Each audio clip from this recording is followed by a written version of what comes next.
In nomine Patris et Filii et Spiritus Sancti. Amen.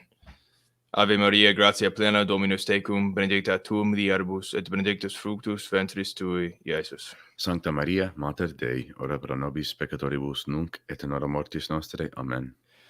In nomine Patris et Filii Spiritus Sancti. Amen. Brethren in Christ, laudate Jesus Christus. In secula.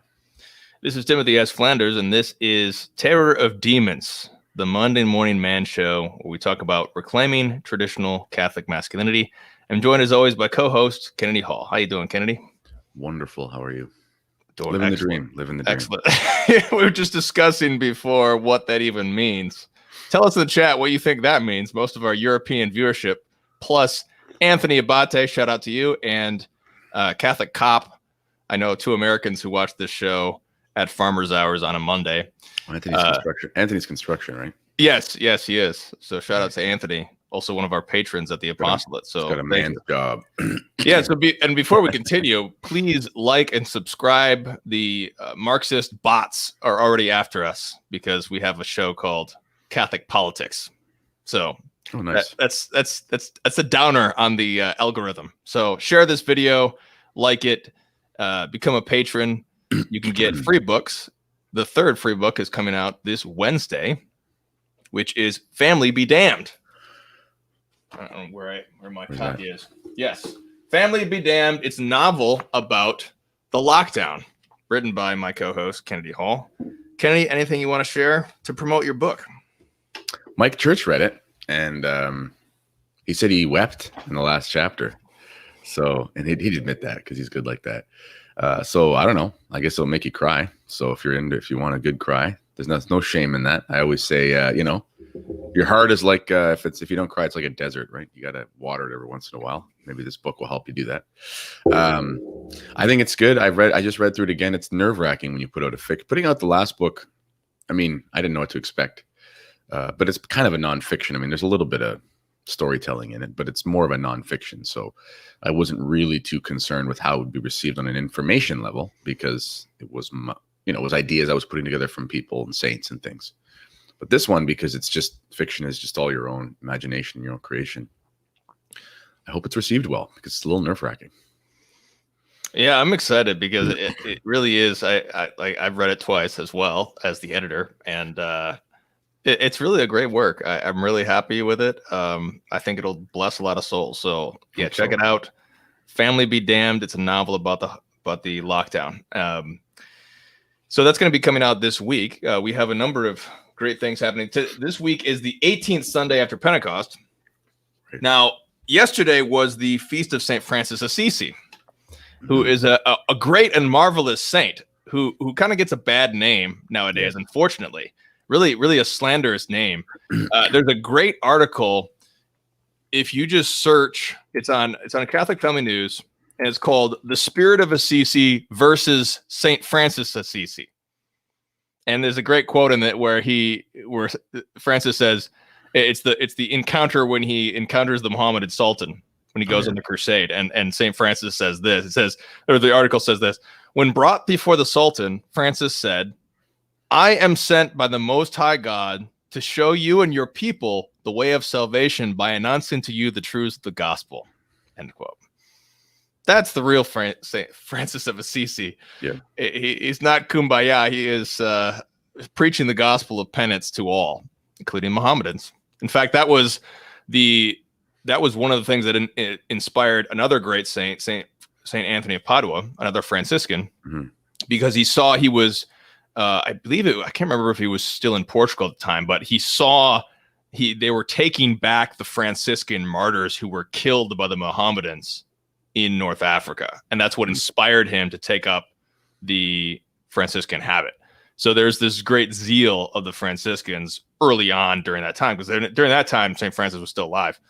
But the early Franciscans, they were zealous for the gospel. So definitely something to be reminded of in our age of Assisi. But we also have the Our Lady of Victory, October 7th, which the whole month of October is named after the Rosary. Kennedy, any thoughts on Our Lady of the Rosary, Our Lady of Victory? Any thoughts on Early of the Rosary? Well, it's an amazing feast day, going back to the Battle of Lepanto, correct? That's the major day that it was named after, if I'm not mistaken. And which Gregory was that? Was it Pius the Fifth? Oh, Pius the Fifth, right? Yes. Gregory the Fifth, yeah. And there's so many popes. And yeah, it's an amazing story. So if you haven't read it, check it out. But it's October's an amazing month. We get 2 months for Mary every year. We get May, which is Mary's month, right? And then we have October, which is about the Rosary. So it's just about Mary. So it's a wonderful month. Yeah, this is a great month. We've got a lot of great things. Pumpkin spice lattes are in fashion too for all Yes. husbands. Pretend they don't like them, but they're excited when their wife brings them home. Yeah, we have so we have the Marian Lepanto this week, and then next week we have the Fatima Miracle of the Sun. Yep. And Kennedy and I were just planning next week's show, and we're going to do a Fatima apologetics show. So This is the show you want to give to all of your Protestant relatives and friends.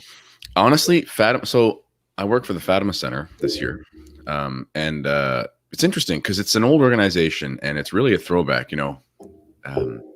This whole Unite the Clans thing, which is I'm a fan of.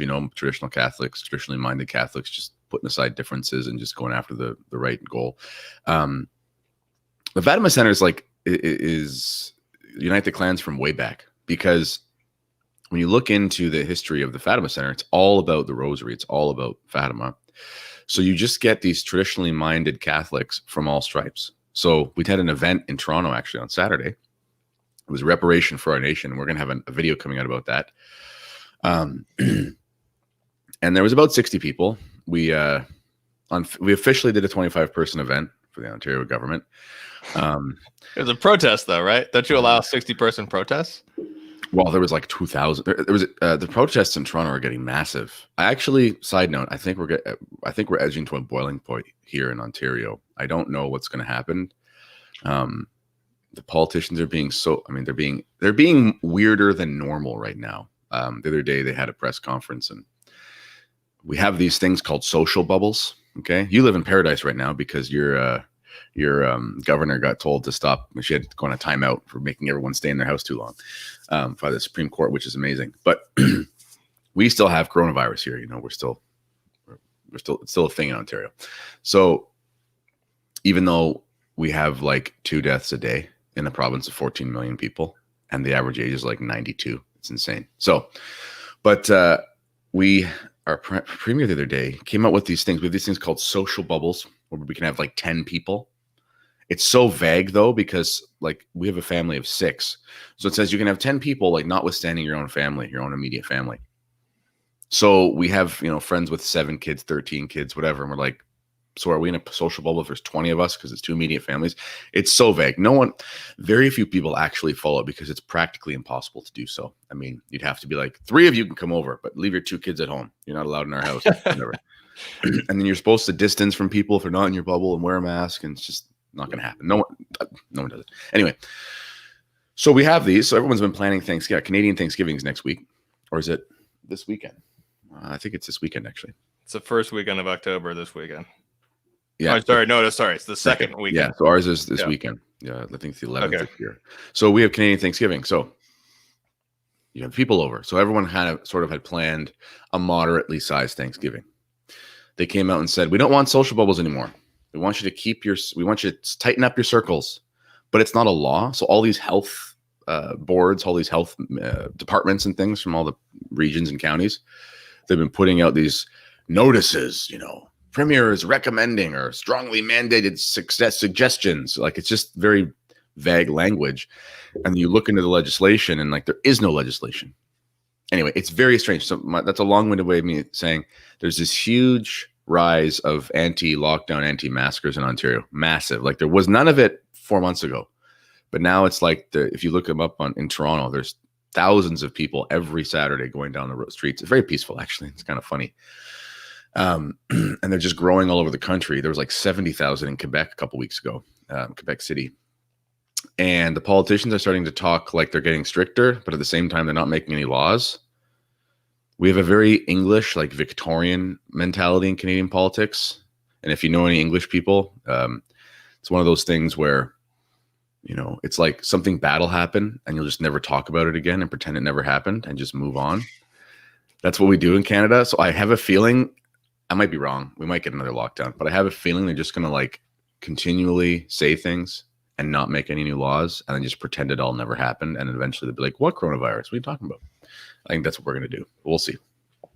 Yeah, we'll see. This is very, very important time because we really need to put the pressure on these politicians so that we can push back the second lockdown. Very important.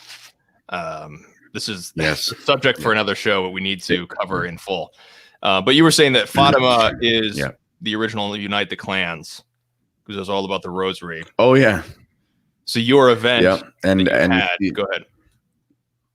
Well, it's amazing because you see people from the Novus Ordo who just love the Rosary. It was really cool to see a lot of, like little old ladies who are old Portuguese ladies and stuff who have, this one lady was telling me stories. She's like, I give out 100 green scrapulars a month. I go to the hospital and I'll give them to people and they'll have conversions and stuff. It's just so cool. And then you have people who are full on trads, like from SSPX and whatever. And then there were some people that actually showed up at the event. That a friend of ours was going to the lockdown protests in Toronto, and she brought this massive sign, which is like an icon of Our Lady of Czestochowa, and she was carrying it around the protest. And someone who was a Catholic saw them, was like, "That's beautiful." And then they got talking, and then she took it to our event where we processed the miraculous Pilgrim Virgin statue around the legislature. So it was pretty cool. Yeah, that's great. It's awesome. Yeah. Excellent. Well, today's topic is Catholic politics. So we're talking more about politics and running up to the U.S. election. It's also October is also the month of Christ the King, so another very political feast day, and very suitable for this time in American politics when we talk about electing the president. So we're going to have more shows on the Christ the King later on. Last week I did a show on Friday about why voting for Biden is sinful. And I made the argument in that show that as a Catholic, you cannot vote for Biden, but you can vote for Trump, possibly a third party, or no vote, potentially, arguably. We'll talk about that later. But you can't vote for Biden. There's a limit to that. So what we wanted to do here is talk a little bit about the history of modern politics from 1776 to the present. And then we're going to talk about one particular political action group called Action Francaise and the history of that group and what is its impact on the church. It's very, very important. So in 1776, basically this is something that I'll cover in my book to a large degree, because what I see, tell me what you think of this, Kennedy. What I see is that the Republican Revolutionaries, since 1776, you had three special revolutions that were very important: 1776, 1789 in France, and 1798 in Ireland. And all of them end up dividing Catholics between the Republicans who want to support a violent revolution to impose a Republican government on the rest of the people, and those who oppose that on the other side, who are various forms of monarchy. And it begins to create a rift that really was never quite seen before among Catholics, because before that you had the Protestant revolt, and so there wasn't really a division among Catholics per se, but there were certain Catholics who wanted to compromise more with the Protestants. You had somebody like Descartes, for example, who was a Catholic, of course, but there really wasn't that strong division. So the American Revolution, you had the loyalists were made up of mostly the rank and file Catholics were loyalists. So they were fighting against the patriots in the American Revolution. The patriots were mostly the wealthy elite Catholics, like Carols. And each of these parties basically stood to benefit from their side winning that war. And further, you had in the Canadian realm, then you had the anti-Catholic rhetoric that the patriots were using during the American Revolution, Civil War #1, was then the I can't remember if it was John Carroll. I believe it was John Carroll, the priest, who went with Ben Franklin all the way to Bishop Bouillon, of Quebec, to try to shore up support for their war. And the Bishop Bouillon of Quebec excommunicated Carroll because he knew about this anti-Catholic rhetoric that they were using to shore up all this support. And so there we have another division among the Catholics. And so you have the Canadians, who are also end up being political enemies anyways. And then you have there's a split between the American hierarchy and the Canadian hierarchy right there. So, Kennedy, what do you think? Well, the problem of Republic, excuse me, has always been just that. It's been a problem because, just real quickly, we can give a little backstory on the different types of government, like real quick. So Thomas Aquinas and the tradition that we have in the church, that when we think about a Catholic approach to how do we understand the various types of governments that we kind of see, we think of polity, which is sort of the proper form of something like democracy. So this idea that you're going to have individuals chosen by the community for certain things. So on the smallest level, that's always been in the way it's been. Even in times of monarchy, it was usually very common to have some sort of person from your community that was chosen for a certain job, usually very localized. It would depend. It might be elected, it might be appointed, but nonetheless, it was sort of the will of the general people around you. Sheriffs were like that sort of thing. And then you have aristoi, which is basically this idea of elite educated members, aristocracy, this elite educated members, perhaps notable members, good business people, smarter people with skin in the game. It is an interesting thing if you think about what we would consider democracy today. Think about this. Okay. So, in Canada, there's this movement amongst all the leftists to do something dumb. Shocker. But there's this movement to have people vote at the age of 16. And back when I was a secular liberal kind of kid in high school, and Jack Layton, who was kind of like our Bernie Sanders, although he was much kinder. He really was. He was actually much kinder. He wasn't the same kind of vitriol, but he was a leftist, like in his economics. Anyway, he had this movement for voting for 16-year-olds. So we were like, yeah, because you want to. I don't know. You're 16. You're stupid. You want to do things.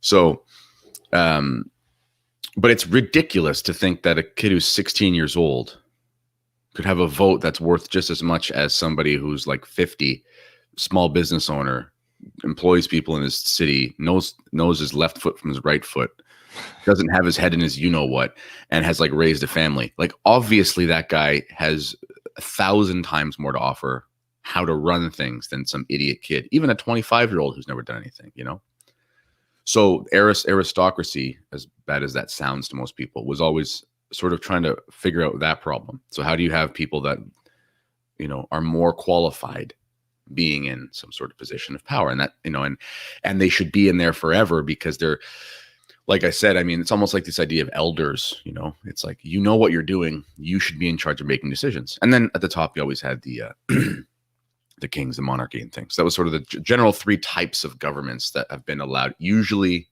there's never really been a full. People have this myth about this sort of misconception about monarchies, that it was this very centralized, top-down approach where the king like waved his wand and said what everyone had to do. That was actually very rarely the case. That's more despotism. Usually, what you'd have is you'd have kings, and if they were Catholic, they would have a great moral responsibility because they were actually believed Catholicism and worried about things like going to hell and so forth. So they had to listen to the Pope. And they would usually handle matters of national sovereignty, national religion, national defense, that sort of thing. And then the various levels as you got smaller would deal with. So it usually was mixed regimes. So what you have, though, is when you have these major movements of Protestantism, Enlightenment thinking, and so forth, the fabric of these Catholic societies is ripped apart. So what do? Well, you think, should we have our monarchy again? But the problem is that monarchy is a hard thing to just put back in. It's kind of hard to put the genie back in the bottle once it's out. Like, monarchy develops in clans and in tribes over time. And there's the church has prominence. So there's a divine appointment, so to speak. Not the divine right of kings in the sort of Protestant sense, but there's this this divine blessing, I guess you might say. So once it's been, it's like right now, monarchists want to put kings back in power. I agree. I mean, that would be better than, thank goodness we don't have a king, right? Because everything's so perfect now. I wouldn't mind having kings in that sense. But at the same time, what do you do? Just like put them in, So it's a big problem. So republics are a tolerable type of government in the Catholic thinking. We've always had republics within kingdoms, Republic of Venice and places like that. So it's a tolerable idea where you'd have this idea of something like an aristocracy, where you'd have notable people in charge and then voting on smaller levels.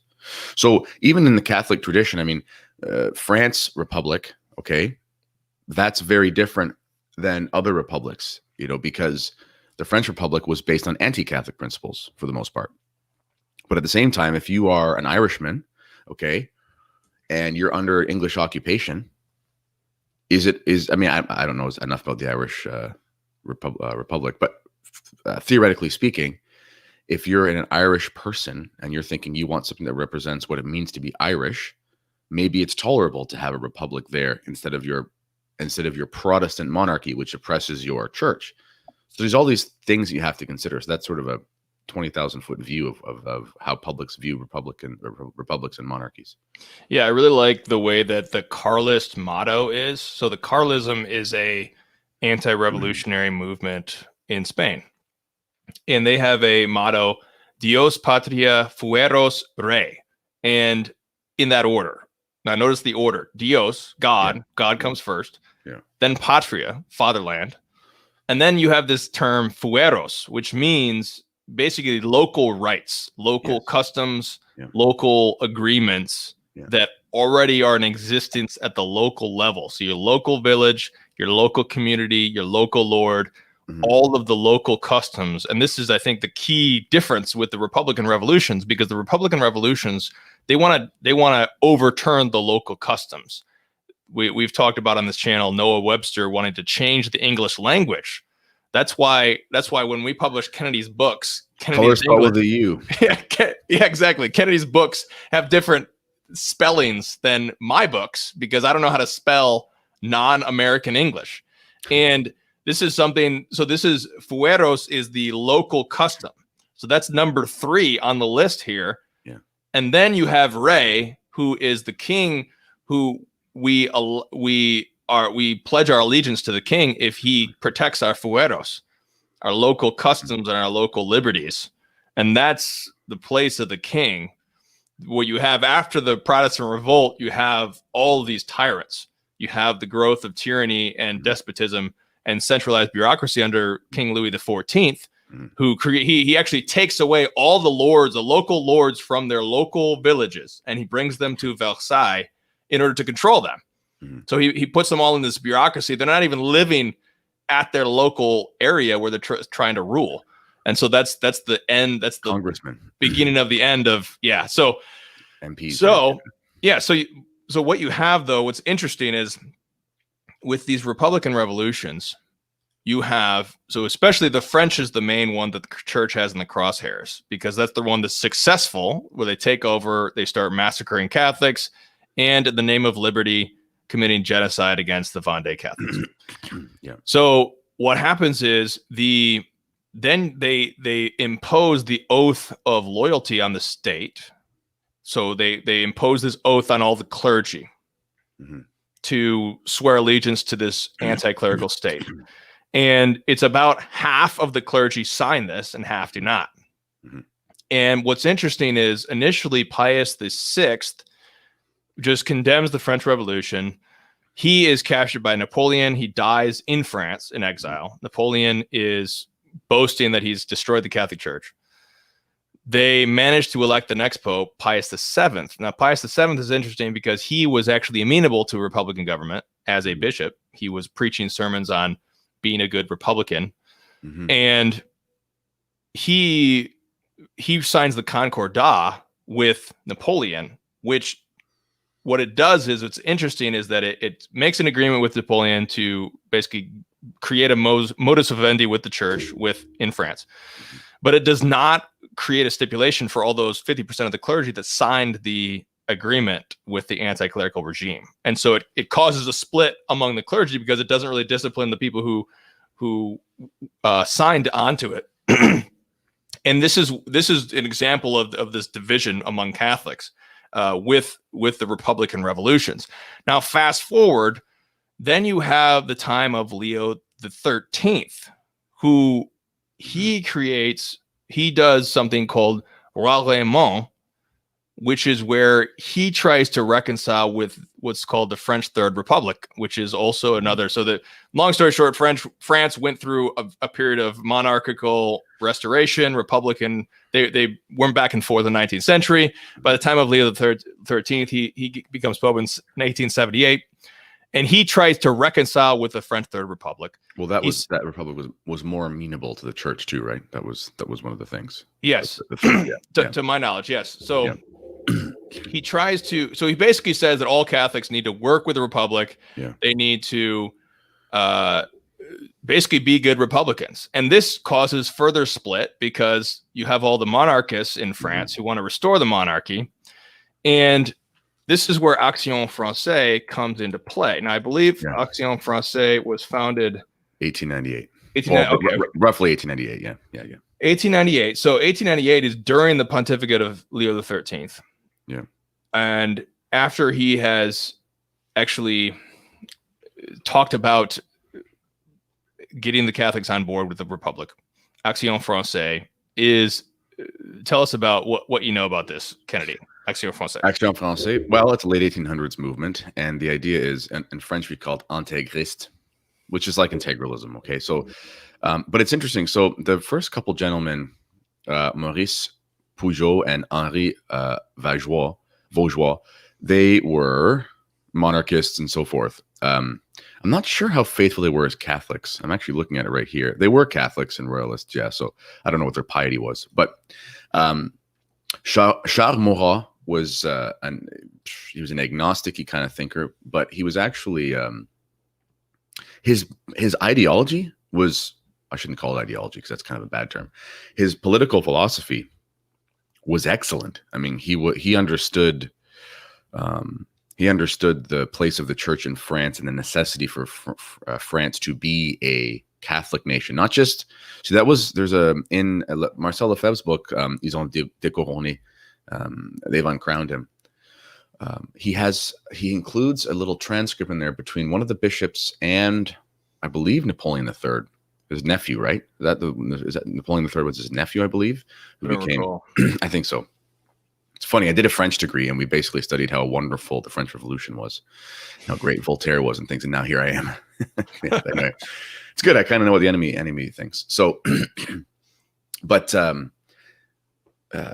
this transcript is between, like, the Third French Republic was ready to make it into law, or they had at the time. I can't remember, but it was something like, Catholicism is the preferred religion of the French state, and the bishop wouldn't sign it. And Napoleon III, I believe, he was kind of flabbergasted. He's like, why are you upset with this? Like, I'm saying this is the best religion. And he basically said, no, it's the only religion, like I can't sign this, or I can't allow this because just, it's not good enough, and he says it better than that. It's quite a wonderful transcript. He kind of gives, it's an amazing exhibition of good rhetoric, like in an argument, the way that it's written. So anyway, so Action Francaise was a monarchist movement. Wikipedia says it was a far right sort of thing. Far right, yep. But basically, it's interesting. I saw this guy on Twitter yesterday. He's a Canadian civil rights guy, so he's good on Corona and stuff. And he was talking about Quebec with Duplessis, which was kind of one of our French Catholic heroes, to be honest. But anyway, the left paints him as this despot because they think anybody who doesn't like elections must be a despot. Okay, but the reality is that these traditional royalist integristes, these integralists, they actually want the federal government to do less, and they want the local governments to do more, which is why they actually want less elections on the federal level, because they want to take away this circus every 4 years and give people stability and not worry about. They want more responsibility on the local level. So let's take out the federal circus is the idea. It actually makes a lot of sense. So Charles Murat had these wonderful ideas, but he himself was not Catholic. So he wanted to put back in the House of Bourbon. He wanted the restoration of Roman Catholicism as a state religion, even though he was an agnostic. And he wanted, he wanted the king to be reinstated as a symbol and as not just symbolic, but as sort of a rallying point for the French people to get behind. And then that would have a trickle down of the greater subsidiarity in the various French regions and so on and so forth. Now, let me point out now that the other big movement, to my knowledge, was Sillon, Le Sillon, which is that's spelled Sillon, which means the furrow or the path. So that was the Republican, the Catholic Republican movement at the same time as Action Francaise. It was founded a little bit earlier, 1894, on the heels of Leo XIII, with his efforts to reconcile. And so that was the movement to reconcile with the Republicans. So we have these two political movements which are entirely inimical to each other on the bare political level. But in 1905, France passes the law of separation of church and state, and this is what leads to Pius X then suppresses Sillon. Yes. So that's an interesting thing. Yeah. If you look at, everyone should read Lefebvre's biography, just because he's awesome, but just you actually learn a lot about the church, to be honest, in the last 100 years. And at the French seminary, they were teaching, post 1905, they were teaching Action Francaise in the sort of social teaching, sort of wing, not wing, or when they were talking about social teaching, they would use for the Frenchmen who would be sent back to France or places that were under French rule. And they would talk about Action Francaise as the sort of most holistic Catholic approach to Catholic social teaching. Anyway, but it was eventually suppressed by Pius XI, if I'm not mistaken. Let me first first point out, because the other aspect here, and this is something that's pointed out by Henry Sire in Phoenix from the Ashes. Basically, during Pius X, so you have these. First of all, you have these divisions between the Catholic Republicans and the Catholic monarchists. Okay. And to a certain degree, Kennedy, would you agree that there can be faithful Catholics who disagree on this point? 100%. So you have faithful Catholics who may be involved with Sillon, faithful Catholics who may be involved with Action Francaise. And they're both trying to work out, how do you have a Catholic society, or how do you implement the Catholic social teaching, or how do you do this? Some say, no, we need to work with the Republic, like Leo XIII said. Others say, no, we cannot do that. We're harkening back to more Pius IX. We can't do that. We can't compromise at all whatsoever with these secularists. And Sire points out that in Pius X's suppression of modernism, a lot of the monarchist groups that were in Pius X's administration also were suppressing all republicanism. Yes. So there was this man named Benigni, not Bunini, but Benigni, and he was the head of the Pianum Solidatium, and he was a monarchist, and he was suppressing the Republicans as well. And so there's sort of this shift in power against even toleration of Republican and any Republicans at all who are faithful Catholics who want to work with things, basically. And so that causes a little bit of a shift in balance. And then you have World War I, and you have Benedict XV, who is much more conciliatory. He was he was a protege of Rampolla, who was the Secretary of State of Leo XIII, who was the one who organized all these ralliements and all this whatnot. So and I believe Pius XI was too. I can't recall, but Pius XI certainly follows that same tact. He makes a concordat with the Italy. What was that? The 1929 Lateran Treaty, and he also suppresses Action Francaise at the instigation of his Secretary of State, who is Giuseppe. Who was that? I'll look it up. Tell us about some Italian guy. Yeah, tell us about the suppression. Go ahead. Well, we should give a little context too. Once again, it was almost an impossible question. After Christendom started to be carved apart, Protestant revolt, Enlightenment, French Revolution, so on and so forth. Once again, it's not an easy question, and what Catholicism has always done is taken a very reasonable path. People don't know this though, or they do maybe a little bit, but Pius the Ninth, he sent Jefferson Davis a crown of thorns. People think of Confederacy, all about slavery and stuff, but because Catholicism has back to St. Paul, with the question of slavery, people will say the Bible was pro-slavery. No, the Bible's not pro-slavery, but Catholicism, the one true faith, is eminently reasonable. Okay. So when you're taking into consideration political decisions, you can't just have an idea and say, well, just go do that no matter what. You can't do that because you're dealing with human beings, and there will be fallout that you can have moral certainty will happen in one way or another.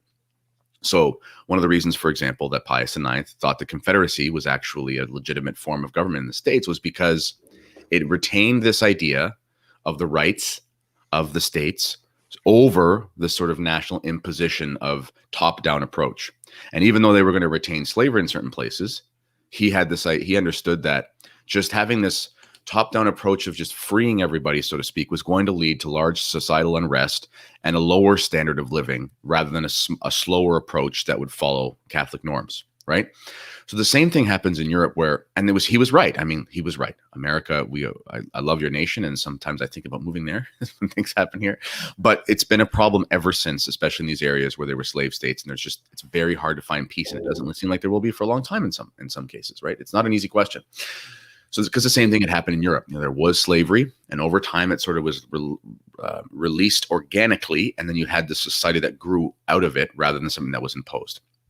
Okay, so in Europe, what do you do after all these revolutions? Well, Leo XIII, he had a reasonable approach because he was not a liberal. When we read his writings, he was not, he maybe was a little liberal before, but he was definitely not a liberal during his pontificate.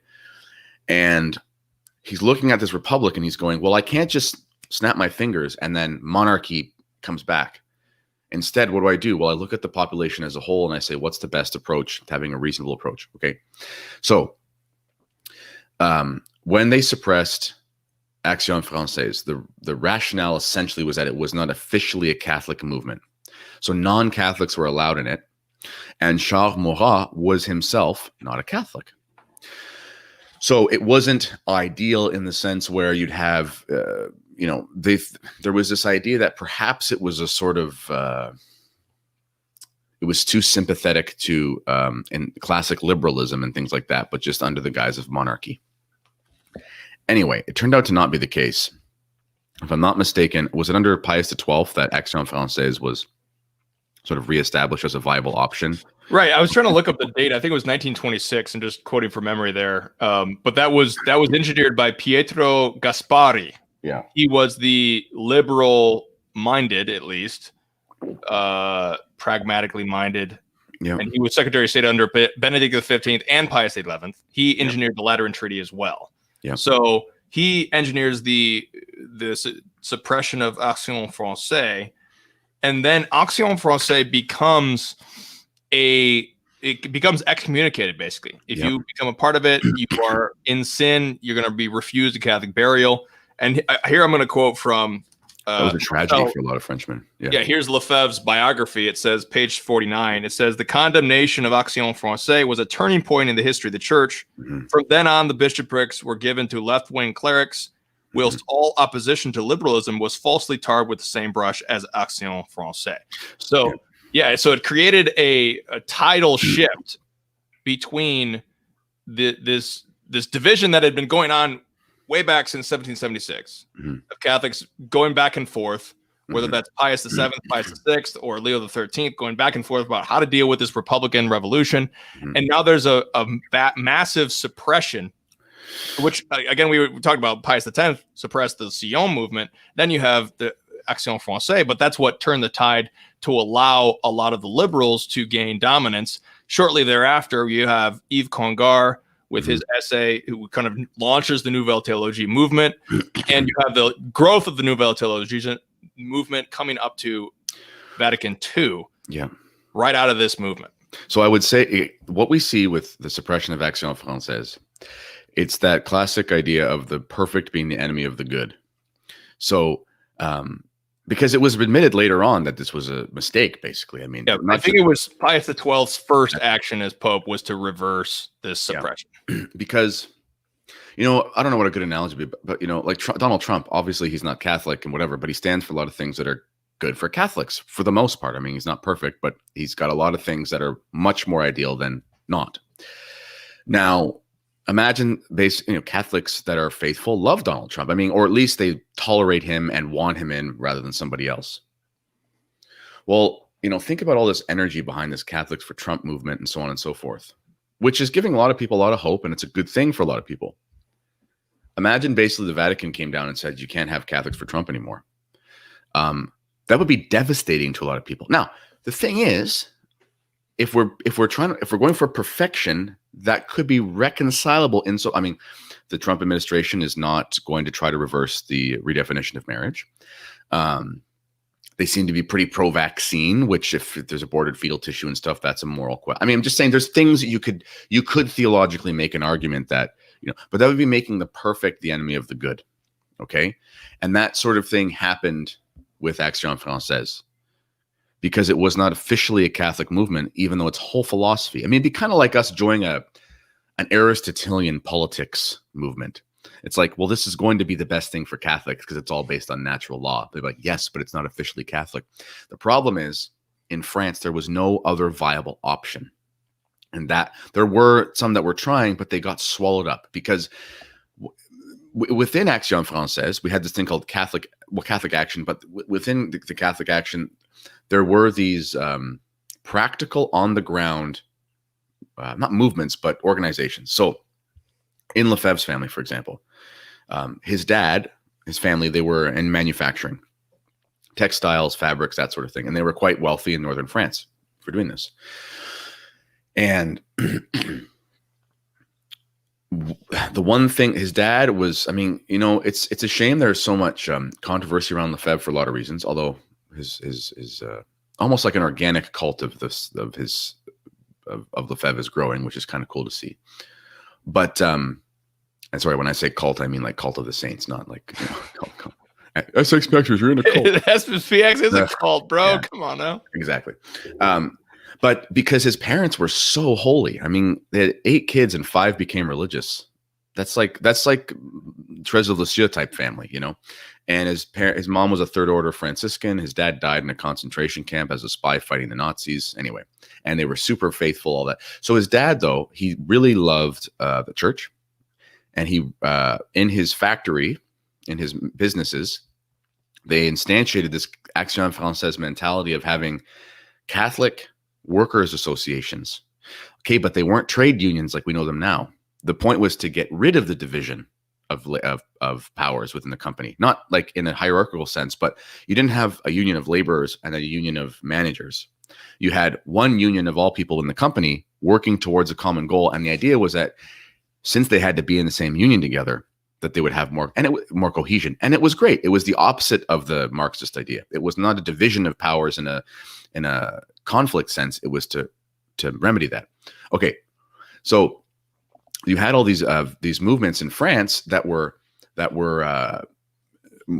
coming up as a result of this Action Francaise. So you take away Action Francaise, and basically the church is expecting us to have an authentic Catholic approach. So you don't really have a monarchist option that's mainstream. So you have all these sort of Republican, democratic kind of options. They all get infiltrated by socialists, because without the monarchy, this is the paradoxical thing about monarchy. Monarchy, even though we think of it as tyranny and despotism, it always practically, at least in a Catholic sense, results in something as the opposite.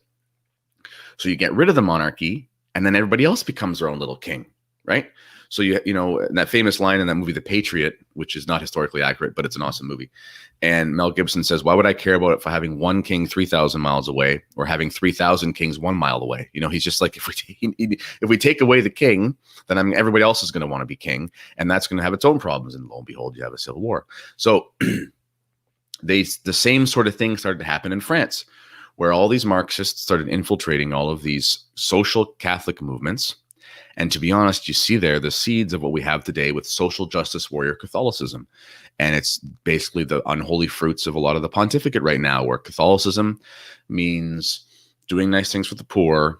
And that's the most important thing. The spiritual works of mercy have to take a second, the second fiddle. And it just devolves into some sort of pseudo-Christian socialism. Yeah. Right. So I looked at the suppression was 1926. Mm-hmm. And it went till 1939 when Pius the 11th lifted it. And so it basically crippled the influence of Action Francaise. And this was also a worldwide movement too. It had spread to many other places. So it was really the dominant Catholic social action movement of a monarchy bent. And there's also Carlism, but it also ran into trouble with the 1936 Spanish Civil War, which is a whole nother show.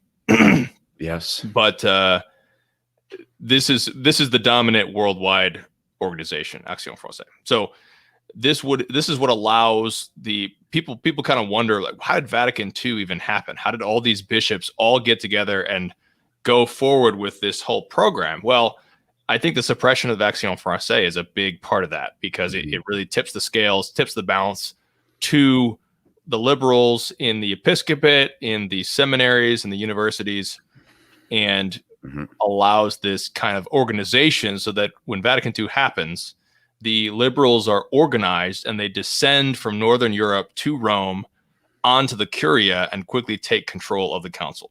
So the rest is history. So, but what you brought up there was Trump. And that's a great example of what we're talking about. Because what we're trying to nail down is that the church does give limits to what is allowable politically. I mentioned last Friday that Pius the 12th said that Italians had to vote against the communists in 1948 on pain of sin. So there was a limit, and bishops and priests should be able to speak this from the pulpit, that there is a limit to political action. And when you cross that limit, that's when the excommunication come down or whatever. But within that limit, there is room for disagreement on debatable matters. Matters such as, should you have an election or should you have a monarchy? Should you have this kind of tax policy or that kind of tax policy? This foreign policy or that foreign policy? Different things like that. Economic policy, things of that nature, which certainly are debatable, which are very complex. So Trump is a very good example. I think what you said about not letting the perfect be the end of the good. Voting for Trump. So I'm voting for Trump. And the reason I'm voting for Trump is that it is a pragmatic decision based on the opposite, Joe Biden and the globalist child murder regime. Also, you want to win bigly. Yeah, I always love to win bigly, indeed. But Trump is not a worthy, what I would call a worthy candidate for the presidency.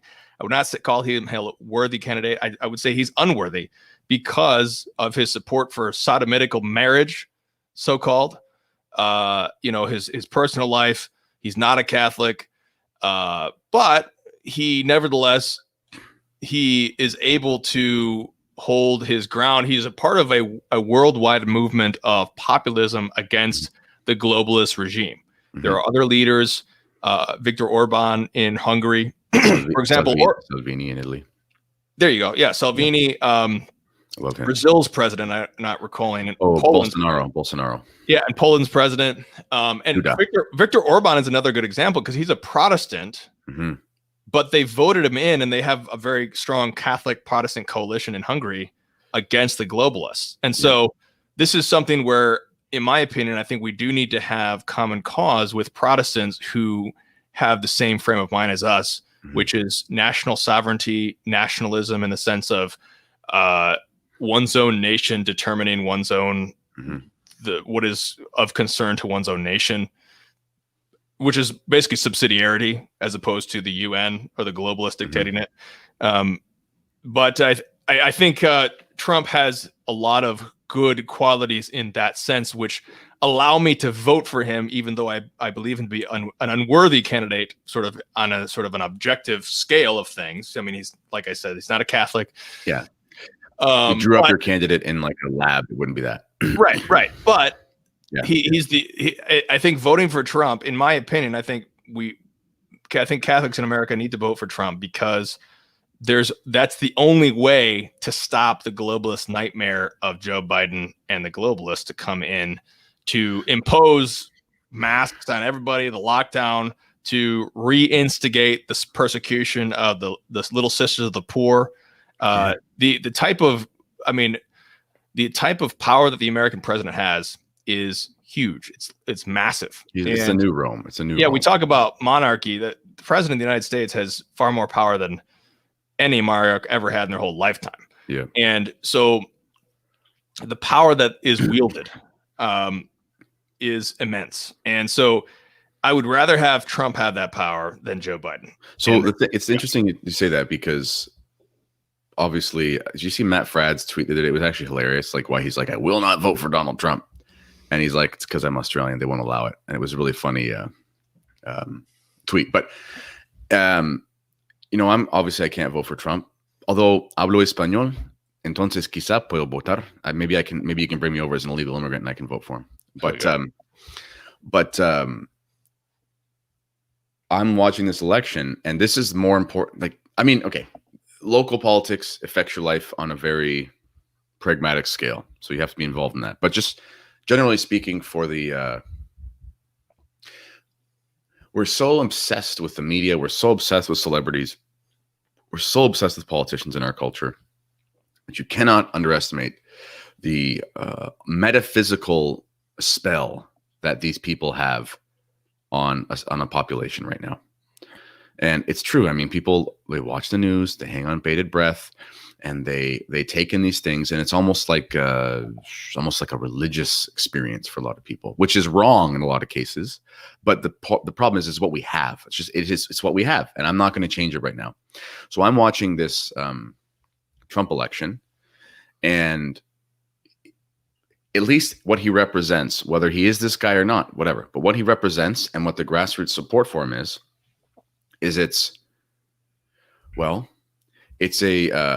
a Christian-minded approach to having a type of society that you want to have in order to have something more akin to a virtuous, family-oriented, non-globalist, whatever approach. And then on the other hand, you have the George Soros types and so forth. And this is why, people get on Trump, but I'm going, Vigano is behind Trump for these reasons. And I'm watching this as a Canadian, and I'm hoping so hard that Donald Trump will win, because even just what I saw last time in Canada. So when he won in 2016, I made the mistake of coming out as a Trump supporter in my community, in my workplace.